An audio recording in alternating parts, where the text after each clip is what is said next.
In my last video, I introduced the concept of undesigned coincidences, but there's nothing like seeing a few of them for yourself to help crystallize the idea. Let's kick things off with an example from William Paley's Horae Paulinae, the pioneering work that dives deep into this argument.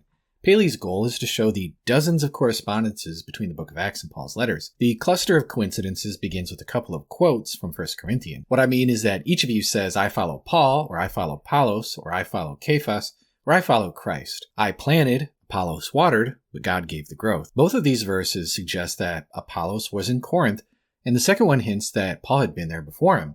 Now, when we turn to the book of Acts, we get a clear picture of Paul's travels and some details about Apollos that confirm these hints. After Paul's initial visit to Greece, he went from Corinth to Ephesus, leaving his friends Priscilla and Aquila behind.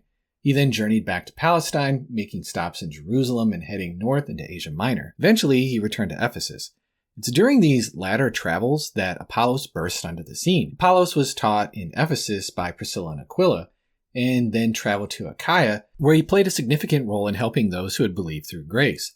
What's interesting is that Apollos went to Corinth on this trip, then we don't need to guess, as we find that Paul returned to Ephesus at the exact time Apollos was in Corinth. There's another interesting connection, though a bit indirect, between this passage in Acts and something Paul mentions when addressing the Corinthians in his second letter. Do we need, he asks with evident exasperation, as some do, letters of recommendation to you or from you? This question is rhetorical. You yourselves are our letter of recommendation, written on our hearts, and known and read by all. As it happens, the book of Acts provides the clue to Paul's language.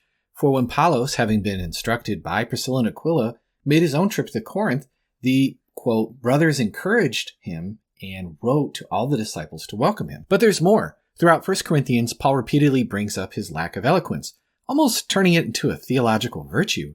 One of these times is when he's concerned about their divisions. For Christ sent me not to baptize, but to preach the gospel, and not with words of eloquent wisdom, lest the cross of Christ be emptied of its power. It's not hard to figure out that during the arguments in the Corinthian church, those against Paul were probably pointing out that he wasn't very impressive compared to their favorite speaker, Apollos. Paul's comments align with what Acts says about Apollos being an eloquent man, and this quality was valued, especially in Corinth. So, what can we gather from the way the book of Acts connects with the Corinthian epistles?